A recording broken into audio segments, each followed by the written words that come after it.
to another episode of Sounds Reasonable. I'm your host, Dr. Brad, and I am joined in the production of our weekly show by Tim and Rick. We are all members of the Free Thought community, and our Sounds Reasonable website can be found on Facebook. Do you experience frequent irrational thoughts, a pervasive belief in a divine sky daddy, an insatiable urge to read horoscopes, perform spells, speak in tongues, or pray? Fortunately, you are now listening to the cure for these ailments. Sounds reasonable. This show is dedicated to bringing you, the listener, the latest news in free thought, science, logic and reason, and politics and religion. And of course, we encourage you to share your thoughts with us after each episode by posting comments and asking questions on our Facebook page. What is free thought? What does it mean to be a free thinker? The dictionary definition is a person who forms opinions about religion based on reason, independent of tradition, authority, or established belief. Here's Christopher Hitchens' working definition. Our belief is not a belief. Our principles are not a faith. We do not rely solely upon science and reason because these are necessary rather than sufficient factors, but we distrust anything that contradicts science or outrages reason. We may differ on many things, but what we respect is free inquiry, open-mindedness, and the pursuit of ideas for their own sake. We will now move on to our science news segment, and remember that the scientific mind is one that allows its perceptions of reality to be constrained by good evidence and good argument. Immunity to infection can be generated in one of two ways, and these are termed either active or passive. So if I could have the first figure, please, Tim.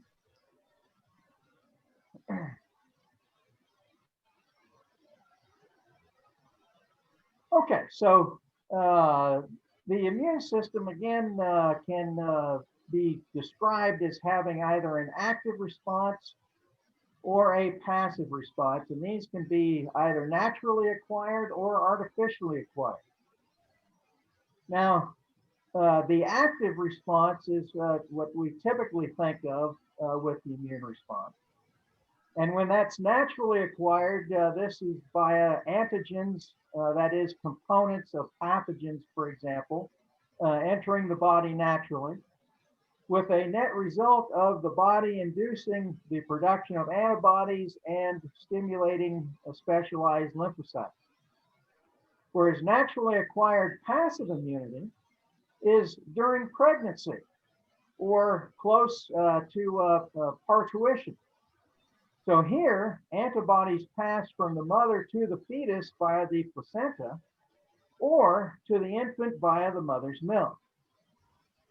Now, both of these types of immunity can also be artificially acquired.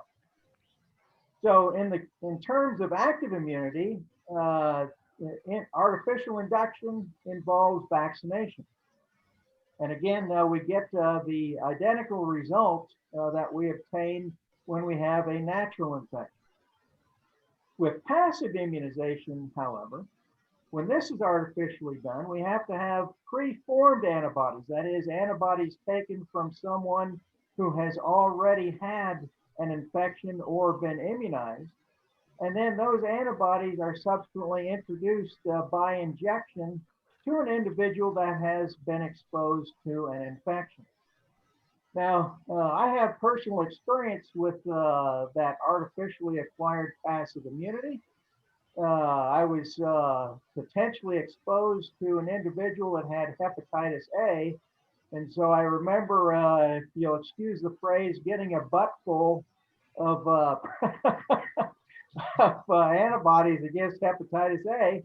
And thankfully, I did not get the infection. Okay, thanks, Tim.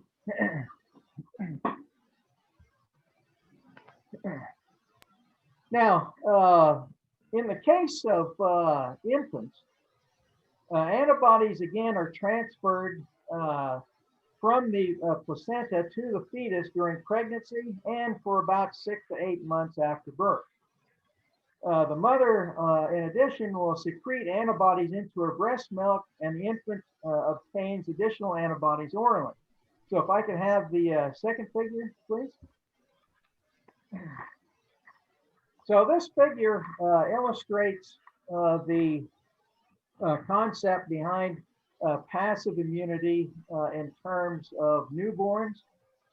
So if we look at the graph on the y-axis, we have antibody concentration, and on the x-axis, we have time in days. So note that immediately after birth, the mother is secreting a large amount of antibody in the colostrum, or the first breast milk that the newborn will receive. Then that wanes over the next couple weeks, and in essence goes down to zero. It's during this time that the newborn is at highest risk for infection, because the active immune system of the newborn has yet to become fully activated, and this doesn't occur typically until about 6 to 8 months after birth. Okay, thank you, Tim. So considering where we are with this pandemic, a key question to consider now is, are CoV-2 antibodies transferred to newborns passively? Tim has the story, so Tim, tell us all about it. Thanks, Dr. Brad, for the background information on active and passive immunity. Today's science article comes to us from the Scientist, November 17th, 2020, written by Ashley Yeager, titled "Breast Milk Harbors Antibodies to SARS-CoV-2." Milk from lactating moms may hold potential antibodies to counter SARS-CoV-2 infections, according to a new study of 15 women. All of the samples from the women who had recovered from COVID-19 and who were breastfeeding babies at the time had antibodies reactive to the virus's spike protein. This was originally reported in the November issue of iScience. Detecting antibodies against the virus in breast milk indicates that the mothers could be passing viral immunity to their babies. Women can, quote, feel pretty comfortable breastfeeding during the pandemic, according to Christina Chambers, prenatal epidemiologist at the University of California, San Diego, who is not involved in the new study, but who has been testing breast milk for other things, in particular for the presence of the COVID RNA. Antibodies in breast milk may be useful for more than protecting nursing infants from the virus. Antibodies extracted from the milk, as opposed to current practice of using convalescent serum, could also serve as a therapeutic for COVID-19. However, according to the study co-author Rebecca Powell, an immunologist at the Icahn School of Medicine at Mount Sinai in New York City, quote, people question that this is something that could really happen because there isn't a wide understanding of the immune benefits of breast milk, she says. The concept has not caught on in a antiviral drug development. Powell has been investigating human milk immunology for the past 4 years and was analyzing how the seasonal flu vaccine prompted an immune response in breast milk when the coronavirus pandemic spread to New York City earlier this year. Switching to study the SARS-CoV-2 immune response in breast milk was a, quote, a no-brainer, she says. There's so many unanswered questions in general about milk immunology, but to be able to study it with a novel pathogen was really important. By the end of April, she and her colleagues had received approval to begin collecting milk samples from lactating mothers who had recovered from COVID-19. The researchers collected samples from 8 women who had SARS-CoV-2 positive PCR tests and 7 who had suspected cases of disease but were not tested. All 15 were lactating at the time. The team then compared the samples to ones from different lactating mothers before the pandemic began. first assessing them for the presence of IgA antibodies using a ELISA test assay, and then checking the ability of antibodies found to bind to the SARS-CoV-2 spike protein. All of the samples from the women who had recovered from COVID-19 had specific SARS-CoV-2 binding activity, while the pre-pandemic samples had low levels of non-specific or cross-reactive activity. They next tested the antibody's response to the receptor binding domain of the SARS-CoV-2 spike protein. They found that 12 out of the 15 of the samples from previously infected donors showed significant IgA binding activity. Some of those samples also included other reactive antibodies such as IgG and IgM compared with the controls. It was in the controls, it was IgA and IgG levels that were the highest. Now, for our listeners, the presence of IgM antibodies would indicate that the new mothers had recently been infected. In this case, recently infected with a SARS-CoV-2 virus, we suspect. The IgM antibodies are the immune system's first responders to the presence of a new pathogen, followed next by IgG. Okay, so Powell's results align with the study published in September in the Journal of Prenatology that also detected high levels of IgA and some IgGs and IgMs that were reactive to the S1 and S2 subunits of the SARS-CoV-2 spike protein in a majority of milk samples collected during the pandemic.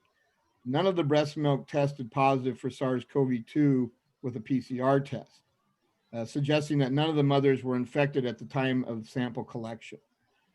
There was also no documentation of whether the 41 women who donated samples had ever been infected with the virus, notes the study co-author, Veronica Quinn, Demers Matthew, an immunologist at the Medelac Laboratories in Boulder City, Nevada. So it's unclear if these antibodies were the result of SARS-CoV-2 or another viral infection. The team did collect general health information on the donors of the milk samples and found that S1 and S2 SARS-CoV-2 reactive IgG levels were higher in milk from women who had symptoms of viral respiratory infection during the last year than in milk from women who hadn't had any symptoms of infection. IgG abundance was also higher in the samples from 2020 than those taken from 2018, which was long before the pandemic had started. The IgA and IgM antibodies reactivity, however, didn't appear to be specific to SARS-CoV-2 S1 and S2 and did not differ between the 2020 samples and 2018 samples, meaning that these responses could be the result of cross-reactivity from antibodies generated after exposure to other viruses. And I think this is important because this suggests that the antibodies secreted in breast milk provide a broad immunity to breastfeeding infants, as Demers Matthew noted. So what are the benefits of breast milk versus blood antibodies? One important feature of these antibodies, whether specific to the virus or not, is that they are secretory antibodies, Powell notes. The B cells that secrete antibodies into milk originate from the mucosal immune system in the mother's small intestine. Those B cells travel through the blood to the mammary glands and secrete IgA antibodies that then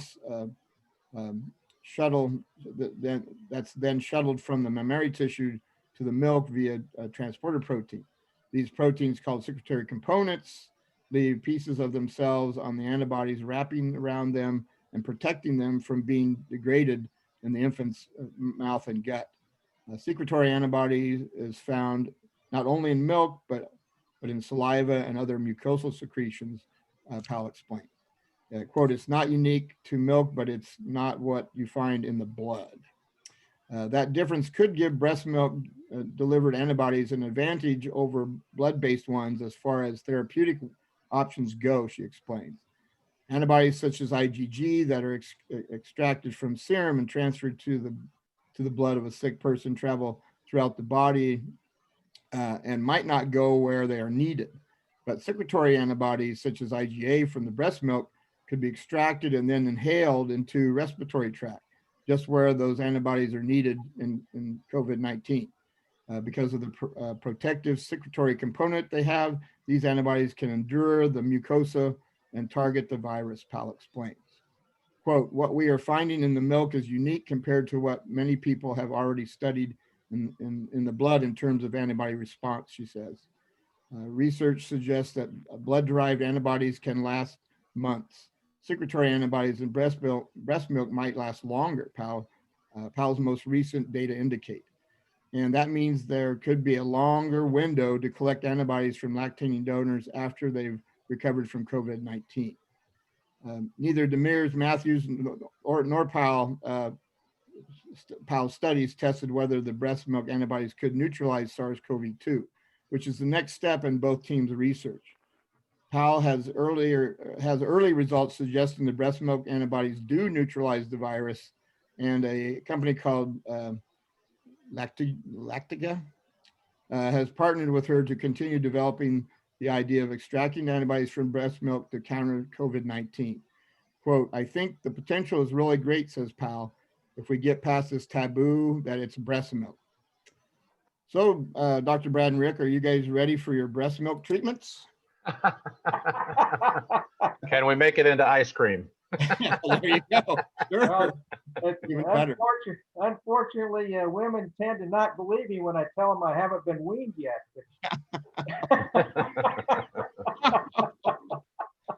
Well, no. So back to serious note.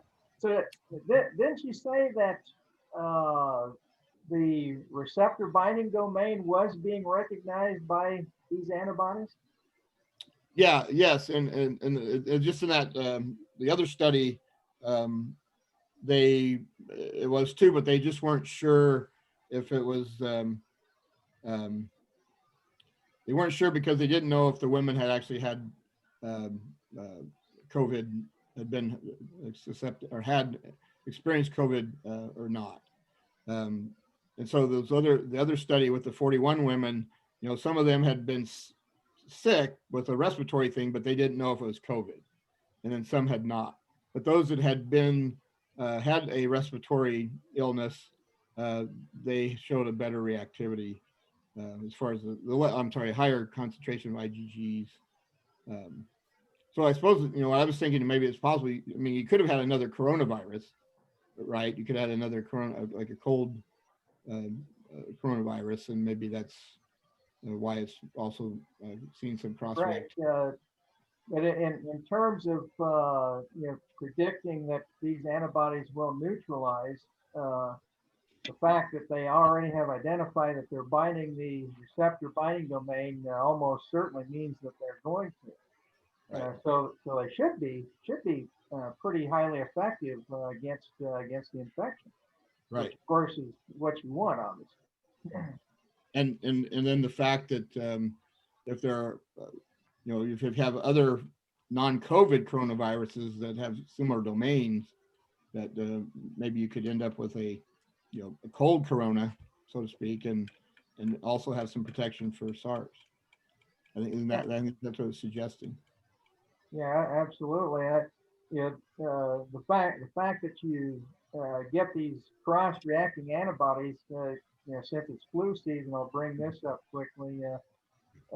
People will tell me, well, I don't get the flu shot because they tend to be only 60-70% effective. And I said, yeah, but if you get the annual flu shot, what you develop are what are called broadly neutralizing antibodies. So as a result of getting that annually, it won't matter what type of strain gets out there, you're going to have some pre-existing immunity to it. Yes. And so as a result, your disease symptoms at minimum will be much less than if you had if you didn't have that immunity. Yeah, and you're developing those memory B and T cells. So in case you do get that strain again or a similar strain, you're ready to fight it. And of course, people forget that the main goal of the flu vaccine is to not necessarily prevent you from getting the flu, but keep you from dying if you do get a case of the flu. because it is going to give you some protection and maybe minimize the fact. Simply decreases disease severity. Right. Now, another thing we should bring up, I suppose, is the vaccine that is going to be hitting the market for COVID-2 potentially as early as January, I guess is the latest I've seen. That the vaccine will not, or at least is not expected to generate a secretory IgA. We're going to get IgG. IgG primarily will be the class of antibody that's made. Now that's significant from the standpoint of mucosal immunity, but realize that IgG is the class of antibody that is transferred placentally. So individuals that do become pregnant while they're being actively immunized will have those antibodies transferred across the placenta to the developing female. I think Now, I understand that the vaccine is an mRNA based vaccine. Now, what is the target of this mRNA? Do we know exactly, is it the binding site for the virus, or is it the virus itself? Yeah, it's not the complete virus. It's just the surface or S protein of the virus. And that's what we were talking about earlier. That's where that receptor binding domain resides, is on that S protein. So again, you can think of a virus interacting with its target cells as a lock and key concept. The lock being the cell surface receptor for the virus, the key being that S protein. So if just like if somebody is pulling a practical joke on you and plugged up your keyhole with something, now you can't get your key into the lock, and as a result, you can't quote unquote open the door, right? So that's the basic concept behind how the vaccine is supposed to work. And Okay. Of course, a lot safer because you're only making this protein to a specific part. You're not giving a weakened or attenuated form of the virus. Yeah, so this will be the safest vaccine ever produced because you're not receiving any component of the virus. Your body is making a component of the virus. And what you're receiving is something that your body, RNA, which is basically recognizes self.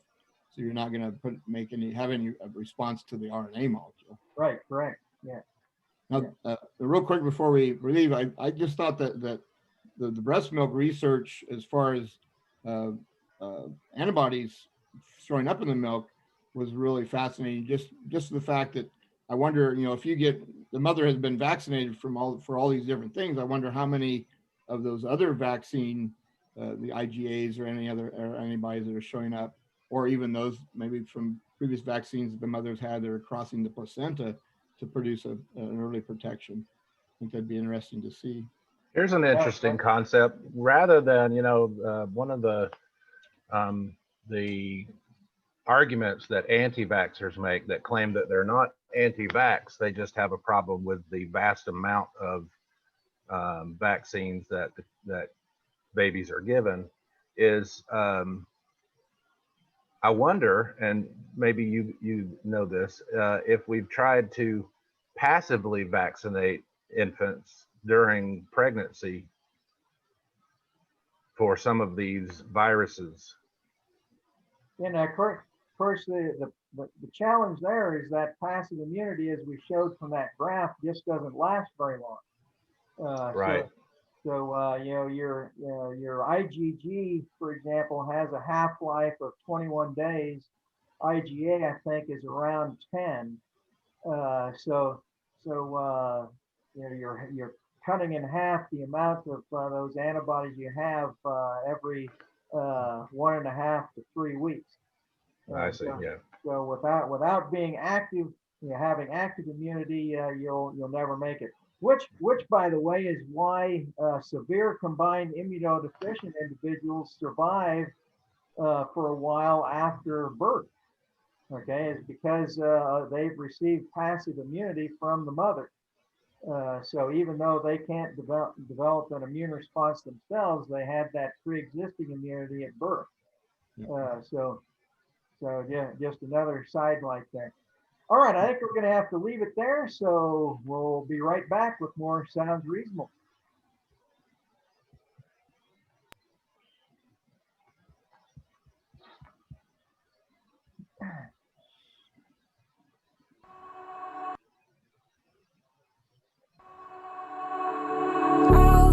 All alive.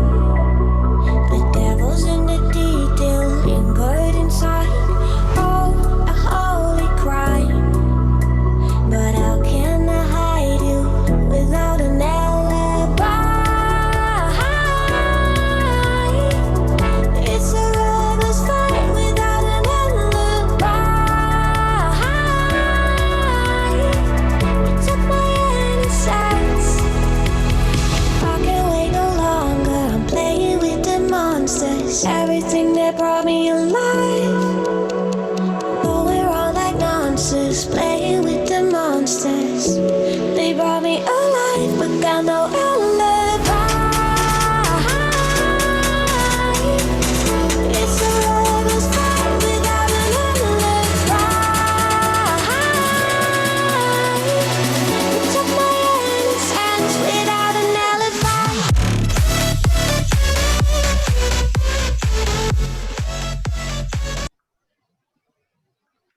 And we're back with more Sounds Reasonable on November 22nd, 2020.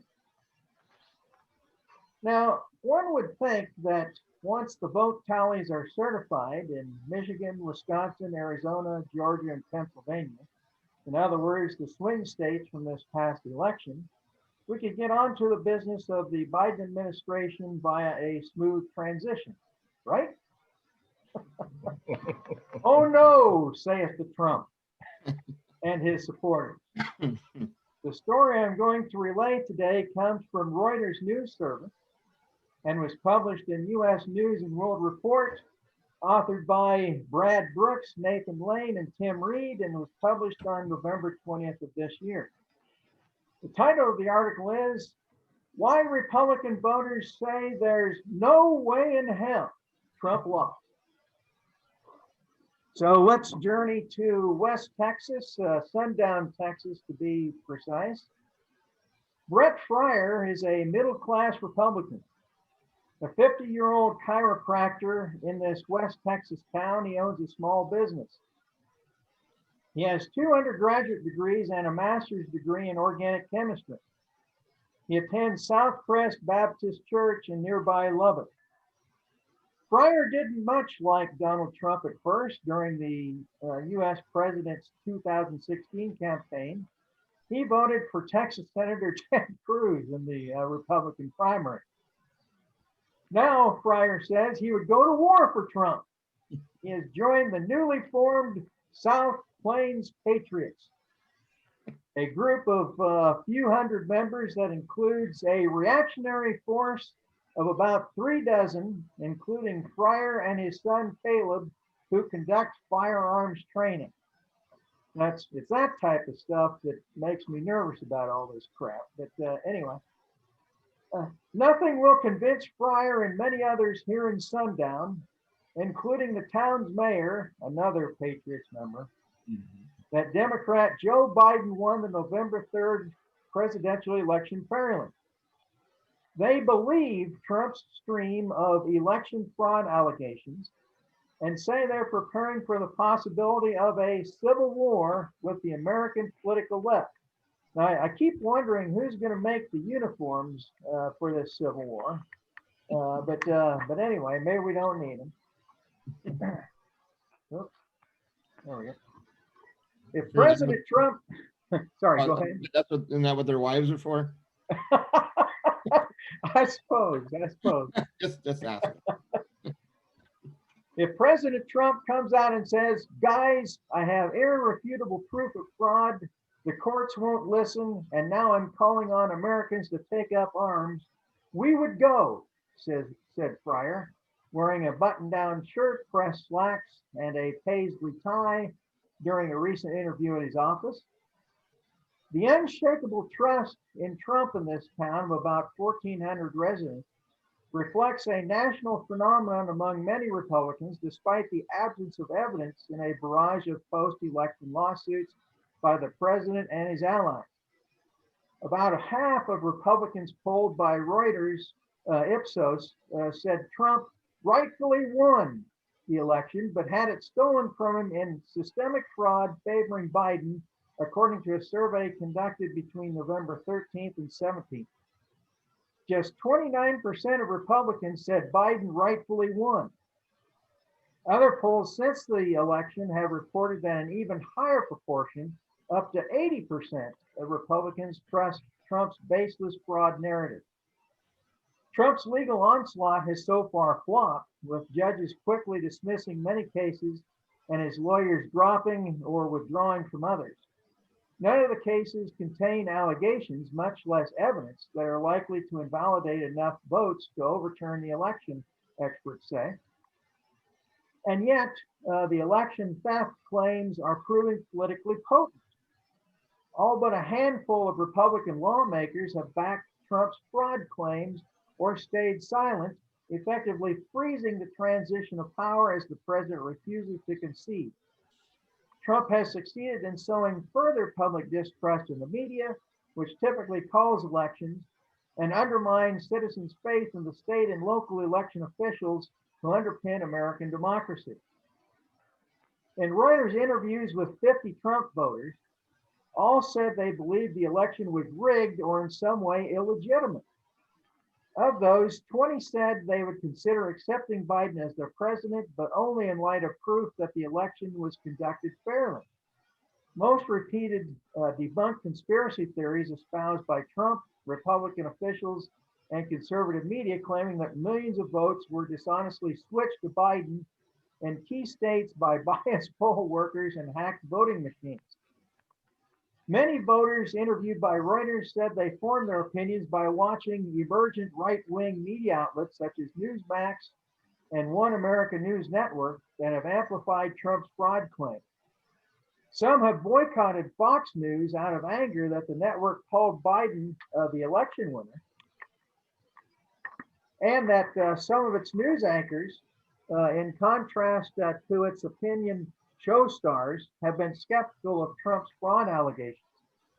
I just sent Fox News an email, Pryor said, telling the network. You're the only news I've watched for the last 6 years, but I will not watch you anymore. The widespread rejection of the election result among Republicans reflects a new and dangerous dynamic in American politics. The normalization of false and increasingly extreme conspiracy theories among tens of millions of mainstream voters, according to government scholars, analysts, and some lawmakers on both sides of the political divide. The trend has deeply troubling long-term implications for American political and civic institutions, said Paul Light, a veteran political scientist at New York University. This is dystopian, Light said. America could fracture. Adam Kinzinger, a Republican member of the U.S. House of Representatives, is among the few party members to publicly recognize Biden's victory. He called his Republican colleagues' reluctance to reject Trump's conspiracies a failure of political courage that threatens to undermine American democracy for years. If citizens lose faith in election integrity, that could lead to really bad things, including violence and social unrest, he said in an interview. David Gergen, an advisor to 4 previous U.S. presidents, 2 Democrats and 2 Republicans, said Trump is trying to kneecap the Biden administration before it takes power, noting this is the first time a sitting American president has tried to overthrow an election result. It may not be the last time. Many Republicans see attacks on election integrity as a winning issue for future campaigns, including the next presidential race, according to one Republican operative close to the Trump campaign. The party, the person said, is setting up a push for far more stringent oversight on voting procedures in 2024, when the party's nominee will likely be Trump or his anointed successor. Other Republicans urged patience and faith in government. Charlie Black, a veteran Republican strategist, does not believe Republican lawmakers will continue backing Trump's fraud claims after Biden is inaugurated. They will need White House cooperation on basic government functions such as appropriations and defense bills, he said.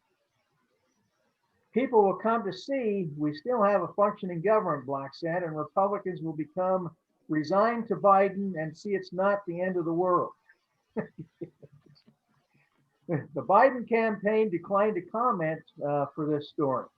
Boris Epstein, a strategic advisor to the Trump campaign, said the president and his campaign are confident that when every legal vote is counted and every illegal vote is not, it will be determined that President Trump has won re-election to a second term. There's just no way. Media outlets declared Biden the winner on November 7th. As calls were finalized in battleground states, Biden's lead in the Electoral College that decides the presidency widened to 306 to 232. Many Republican voters scoff at those results, convinced Trump was cheated. Raymond Fontaine, a hardware store owner in Oakville, Connecticut, said Biden's vote total, the highest of any presidential candidate in history, makes no sense because the 78-year-old Democrat made relatively few campaign appearances and seemed to be in mental decline. You were going to tell me 77 million Americans voted for him? There is just no way, said Fontaine, age 50. The latest popular vote total for Biden has grown to about 79 million compared to some 73 million for Trump. Like many Trump supporters interviewed by Reuters, Fontaine was deeply suspicious of computerized voting machines. Trump and his allies have alleged, without producing evidence, a grand conspiracy to manipulate votes through the software used in many battleground states. In Grant County, West Virginia, a mountainous region where more than 88% of voters backed the president, Trump and trust runs deep. Janet Hedrick, co-owner of the Smoke Hole Caverns log cabin resort in the small town of Cabins, said she would never accept Biden as a legitimate president. There's millions and millions of Trump voters that were just thrown out, said Hedrick, 70, a retired teacher and librarian. That computer was throwing them out. At the Sunset Restaurant in Moorville, West Virginia, a diner featuring omelets, hot cakes, and waitresses who remember your order, a mention of the election sparked a spirited discussion at one table. Gene C., a retired highway construction inspector, and Bob Heisen, a semi-retired insurance sales manager, said Trump had been cheated, that Biden had dementia, and that Democrats planned all along to quickly replace Biden with his more liberal running mate for vice president, Kamala Harris. I wish I had a nickel for every time I've heard that one lately. I think if they ever get to the bottom of it, they will find massive fraud, said another of the diners, Larry Kessel, a 67-year-old farmer. Kessel's wife, Jane, patted him on the arm, trying to calm him as he grew agitated while railing against anti-Trump media bias. Trump's rage against the media has lately included rants against Fox News. He has pushed his supporters towards more right-wing outlets such as Newsmax and One America News Network, which have championed the president's fraud claim. Rory Wells, 51, a New Jersey lawyer who attended a pro-Trump Stop the Steal election protest in Trenton last week, said he now watches Newsmax because Fox isn't sufficiently conservative. I like that I get to hear from Rudy Giuliani and others who are not immediately discounted as being crazy, he said of Trump's lead election lawyer. Newsmax CEO Chris Rudy said the network's viewership has exploded since the election, with nearly 3 million viewers nightly via cable television and streaming video devices. Rudy says Newsmax isn't saying that Biden stole the election.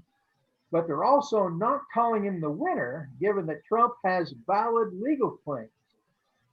The same media who said Biden would win in a landslide now want to not have recounts, he said in a phone interview. Charles Herring, president of One American News Network, said in a statement that his network has seen 3 weeks of record ratings as frustrated Fox News viewers have tuned in. The final section of this article is called "No Way in Hell." Some Trump supporters said they would accept Biden as the winner if that is the final official result. Janelle Hendricks, 36, echoed some others in saying that she believed the election included fraud, but perhaps not enough to change the outcome. Hendricks, who works alongside her mother, Janet Hedrick, at their log cabin resort in West Virginia, said she would accept the outcome if Biden remains the winner after recounts and court challenges. Then he won fair and square, she said. In Sundown, Texas, Mayor Jonathan Strickland said there's no way in hell Biden won fairly. The only way he'll believe it, he said, is if Trump himself says so. Well, good luck on waiting for that one. Trump is the only one we've been able to trust for the last 4 years, said Strickland, an oil field production manager. As far as the Civil War goes, I don't think it's off the table. If it comes to a fight, Caleb Fryer is ready. But the 26-year-old son of Brett Fryer, the chiropractor, said he hoped Trump's fraud allegations would instead spark a massive mobilization of Republican voters in future elections. Asked whether Trump might be duping his followers, he said it's hard to fathom. If I'm being manipulated by Trump, then he is the greatest con man that ever lived in America, Caleb Fryer said. I think he's the greatest patriot that ever lived. Wow. Your comments, guys. Patriots don't dodge the draft. Yeah. Or try to shred the Constitution.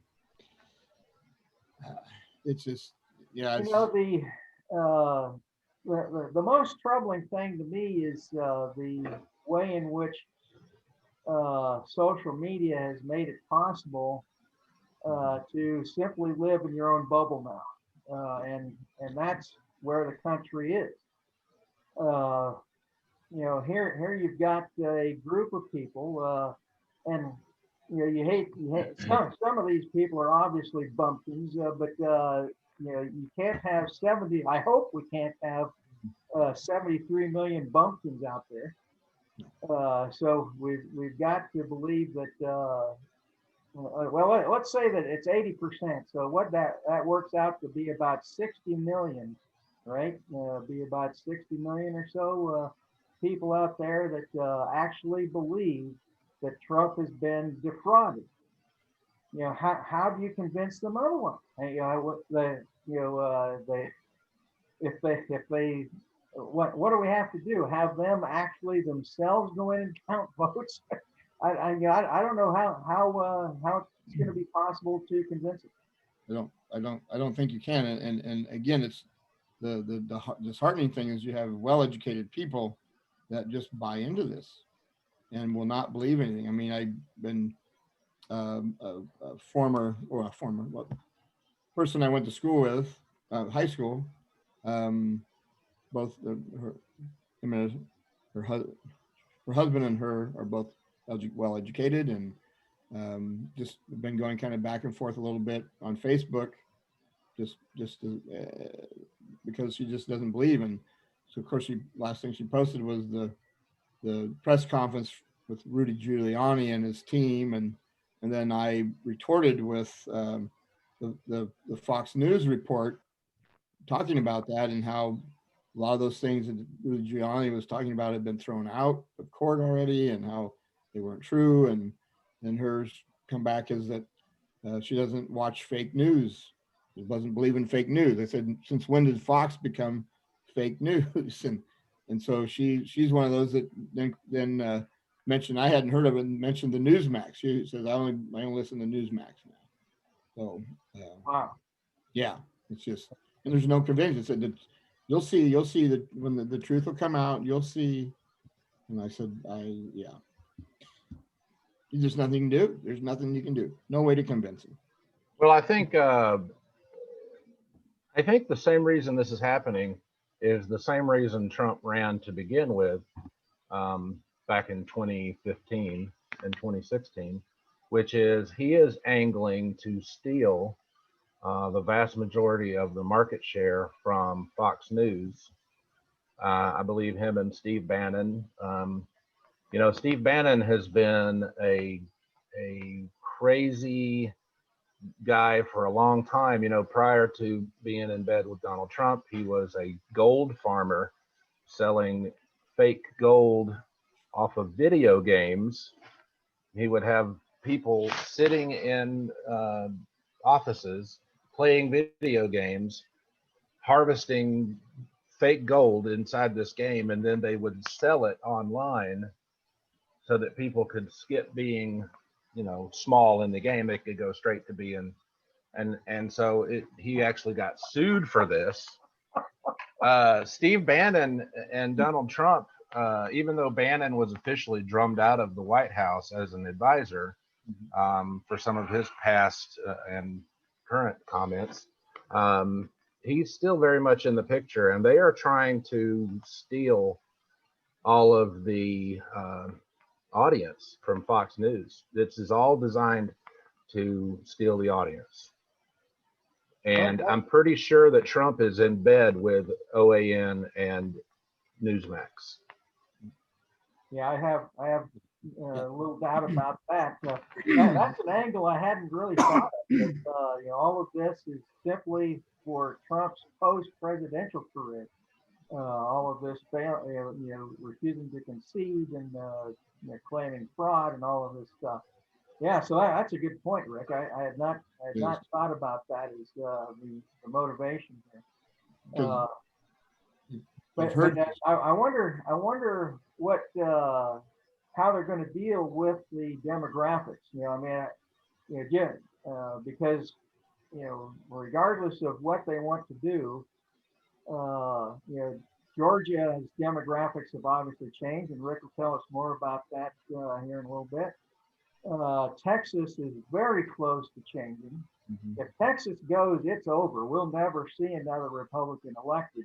So that's where I would really like to see us push hard now, because if we can solidify that, California, Arizona, Nevada, and Texas, it's done. Right. So they'll have to change at that point. So I look at this as culturally a last gasp of the old white boys.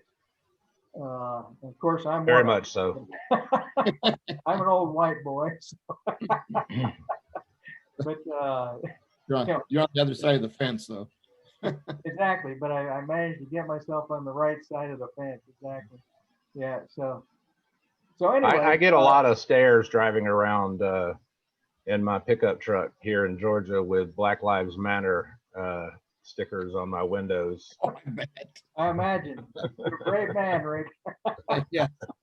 I won't let my wife put them on her windows because there's too many crazy rednecks around here. Right. Oh yeah. Yeah. Well, all right. I think we'll have to leave it there and take our next break. So we'll be right back with more Sounds Reasonable.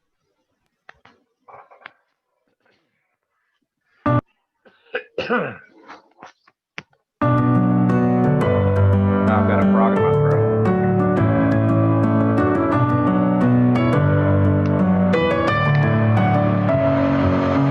Messing with my head again. You had your heart set on me, but these feels, they come and go, and they come so easily.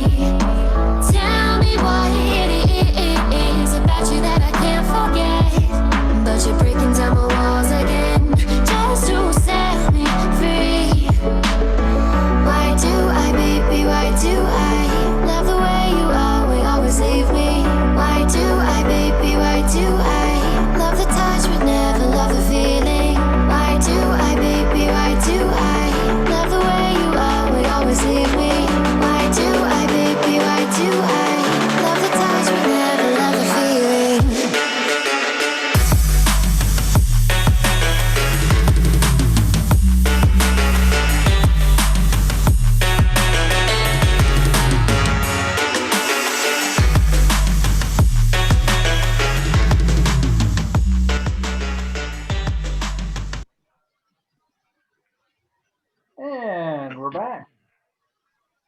guest show producer this week is a former student of mine, Rick. Rick currently lives in Georgia, and as I think a number of our viewers are aware, 2 U.S. Senate seats are up for grabs that, if both go blue, will give the Senate to the Democrats, clearing the way for the Biden agenda. If they don't, Moscow Mitch gets to block Biden's legislation and keep packing the courts with right-wing judges. So, Rick, tell us about politics in Georgia. Well, I've got several news stories I want to touch on occurring in Georgia. As you might imagine, things are like the wild, wild west down here. The first thing I want to point out is that just in the last day and a half, the Republican administration here, Brian Kemp, governor, and Raffensperger, the Secretary of State, has certified the count that officially gave the election to Joe Biden. Now, even though they are Republicans, one of the it's kind of a strange dichotomy because Kemp actually, and we'll be getting to Stacey Abrams shortly, Kemp actually beat Stacey Abrams, who was running for governor as a Democrat a couple of years ago, and was accused of a large amount of voter suppression. He kicked off a bunch of people off the rolls, and there's been a bunch of lawsuits that happened, and it's been proven that he did, in fact, kick off around 300,000 people off the voter rolls, 200,000 of which should not have been kicked off the rolls. And so there have been a lot of changes in our state system. One of which is a judge just maybe 2 months prior to the election decreed that the state of Georgia had to use paper ballots as a backup to the computer ballots. And it's strange because it is now those very paper ballots that the Republicans fought so hard to not have go into effect, that they're using those paper ballots as a means to try to get back, Georgia in the Trump column. But the strange thing about the certification process is they did it by hand. They did the recount by hand, and many of you may have heard that Lindsey Graham, among other top Republican officials around the country, have been pressuring Georgia's state administration to somehow disqualify votes ipso facto pasto,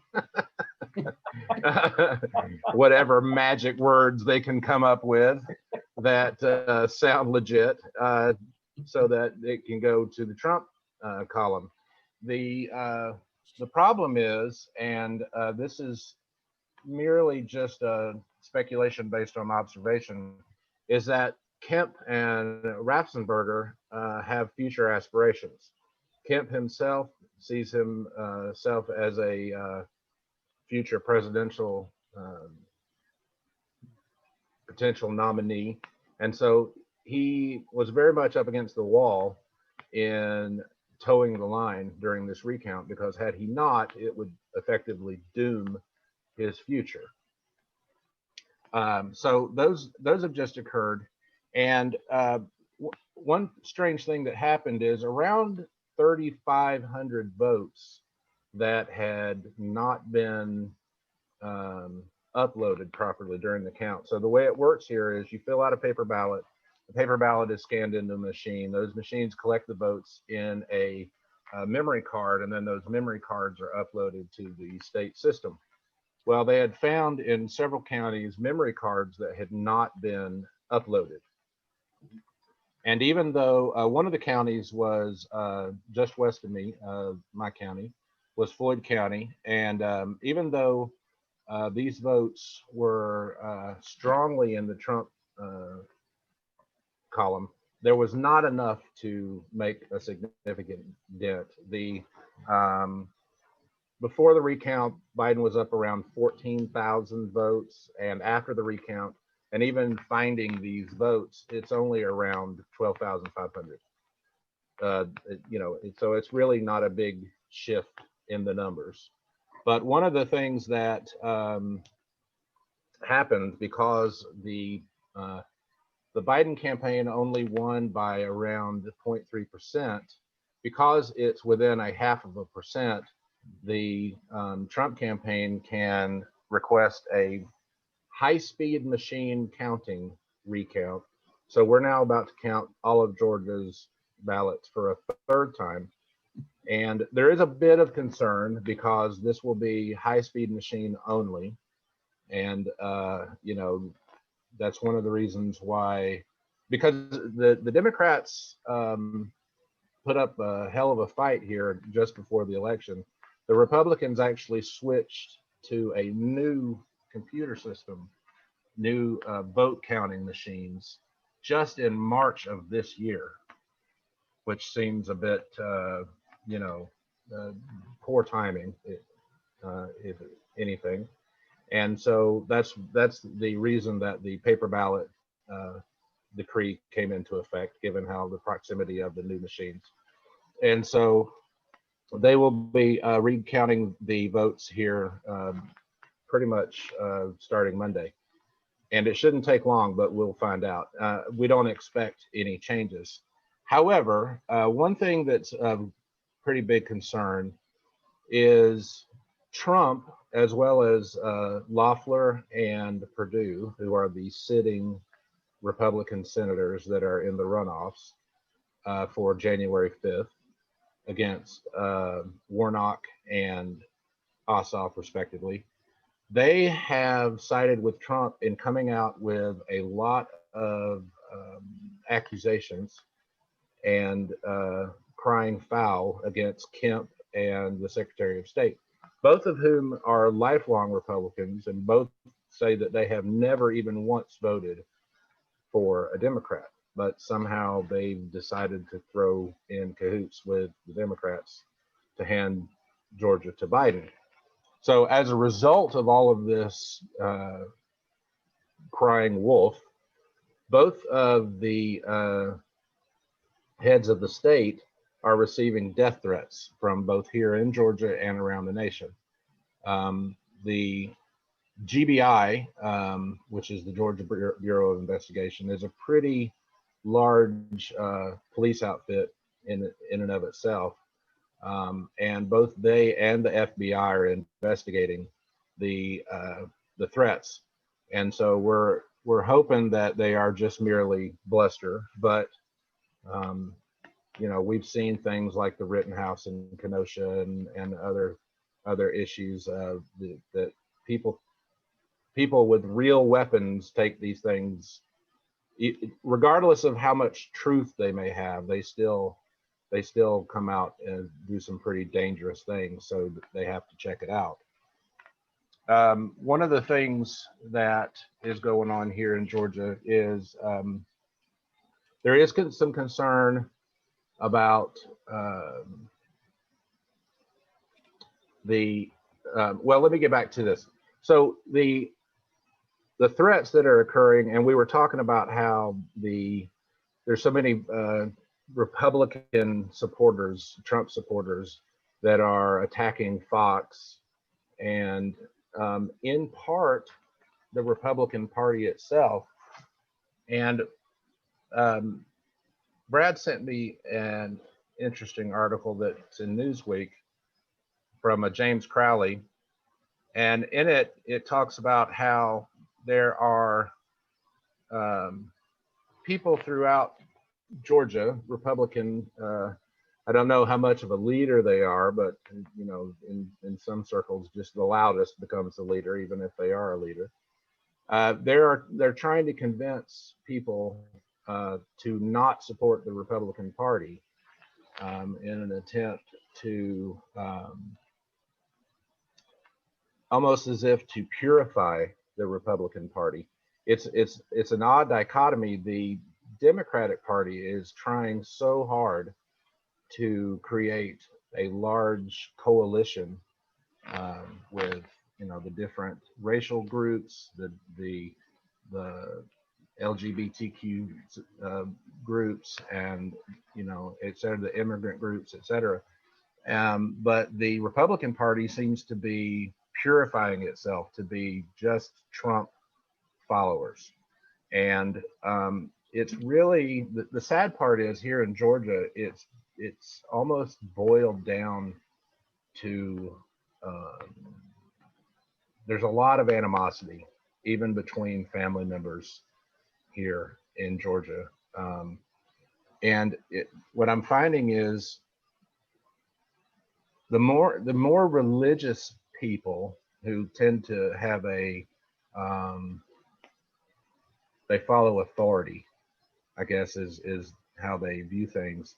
The Trump brand and authoritativeness, regardless of whether he's right or not, just appeals to them, and so they have jumped on that train, regardless of what is said or not said or done or not done.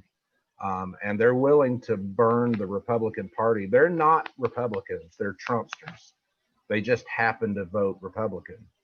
And so if Trump, who everyone would agree that Trump would burn America down on the way out the door if he thought he could benefit from it.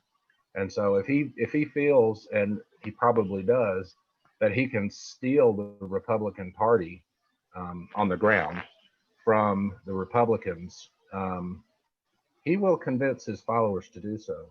And that may open the door for the Democrats to take the Senate. Go ahead. I agree with you. I agree with that, Rick. That's that's something that I think has already happened.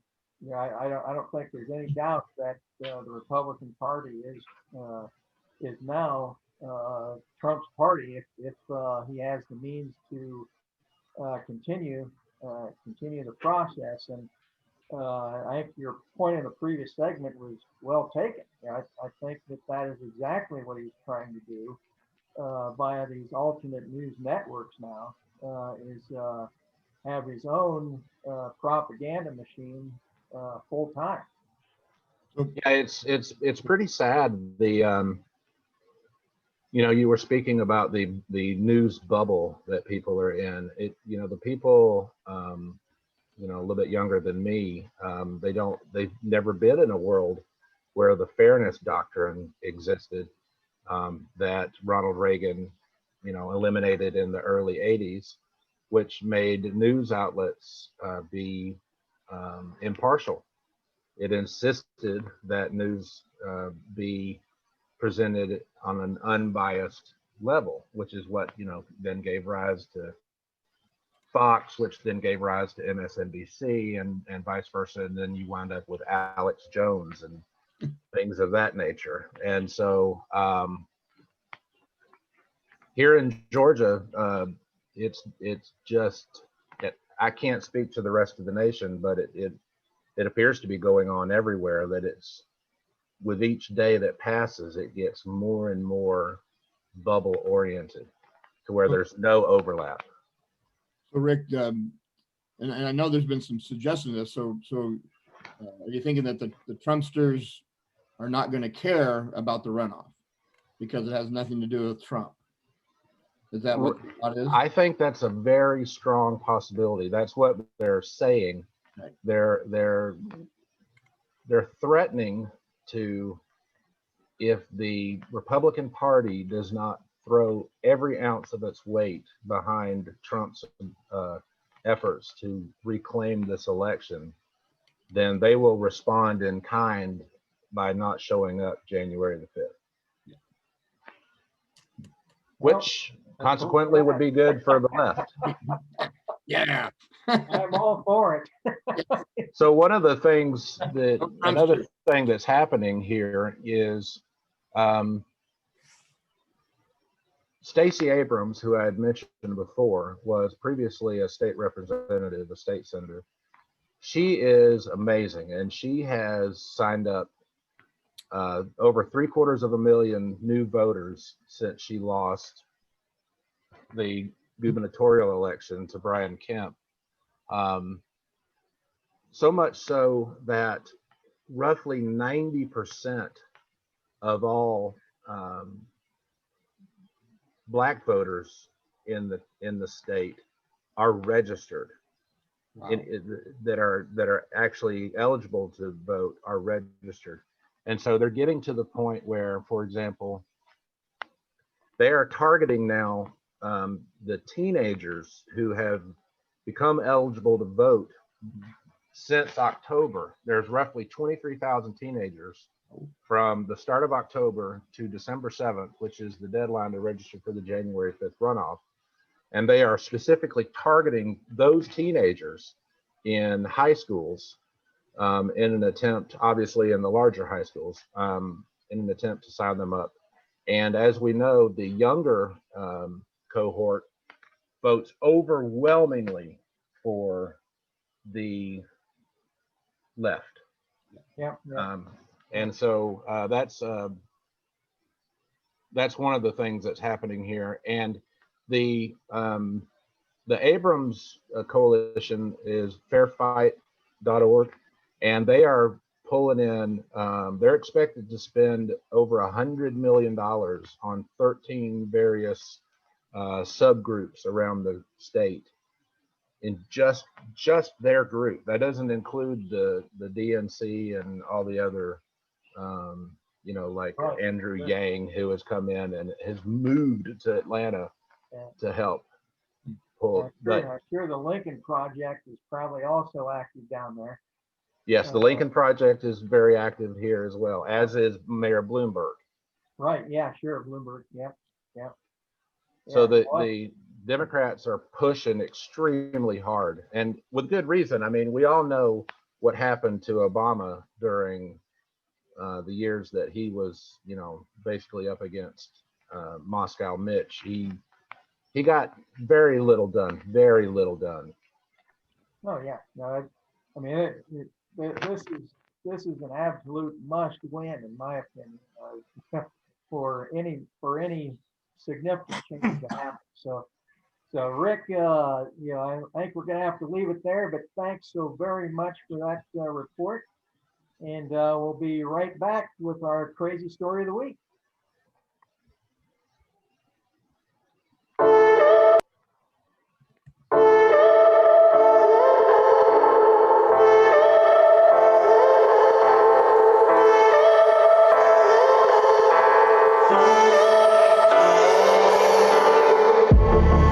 I'm feeling so hollow, don't you know? And don't you know? I'm living in shadow, don't you know? And don't you know? I fell for fool's gold, I fell for fool's gold. What did I know? What did I know? I fell for fool's gold, I fell for fool's gold. What did I know? What did I know? And you were fool's gold. Oh my God. Yes. And in case our listeners forgot, the background music for our crazy story of the week is Fool's Gold, a little appropriately titled. Now, Finally. the folks over at Answers in Genesis, run by Ken Ham, and boy is he, are still banging out their pure, unadulterated form of unintentional comedy. Although it's not all that funny when you consider the fact that they teach their brand of young earth creationism to children. Nevertheless, it's when they make stuff up on the fly that the magic happens. The Friendly Atheist flagged a recent video from their bi-weekly show Answers News, where education content administrator Dr. Jennifer Rivera explained to viewers why human beings have nasal bones. God designed humans very specifically with this nasal bone because he knew because of sin we'd be wearing glasses and contacts, right? She said while using a chimp and human skull as comparatives. So this helps hold our glasses.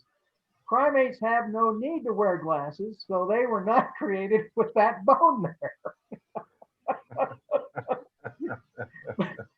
but let's let these people tell us in their own words. So Tim, if we could have the video.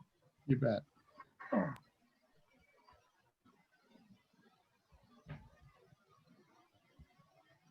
And we brought the skulls up today because there's basic ways, right, that you can look at a fossil and know right away whether it is human or ape, and it literally is just so simple.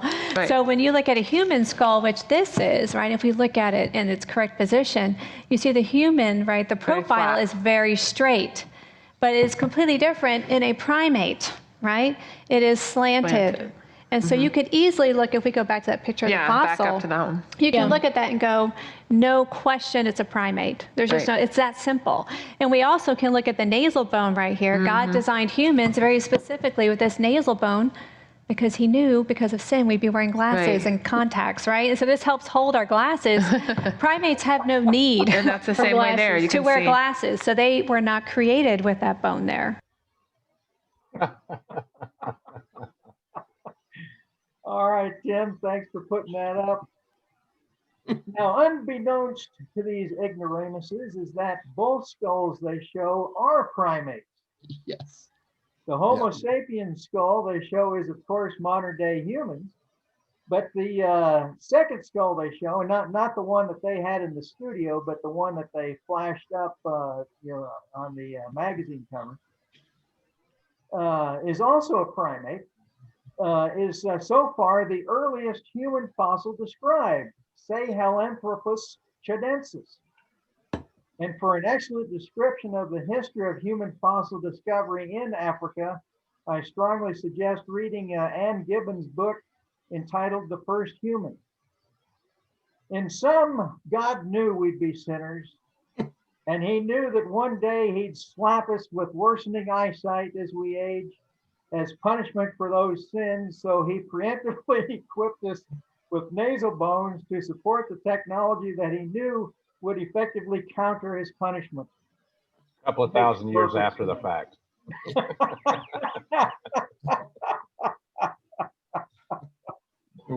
So Oh, wow. we're going against God's will by wearing glasses with blasphemous. Yes, I would think it'd be worse punishment if we didn't have it. Then we'd have to have a strap or something. Right. Like Kareem Abdul-Jabbar, just strapped around your head. Yes. So anybody who wears glasses then is going against God's will. Yeah, exactly. I don't see how Christians could justify wearing it. Exactly. Right. Sinners. Thanks, Eve. Oh, wow. So something that had to be seen to be believed, but there it is, our crazy story of the week. They never cease to amaze. No, and they really don't. Never cease to pop up. Never ending. Well, that will wrap us up for this week. If you've enjoyed our program, please pass the word to your friends and associates, believers and non-believers alike. Again, just a reminder that you are welcome to post questions and comments on our Facebook page.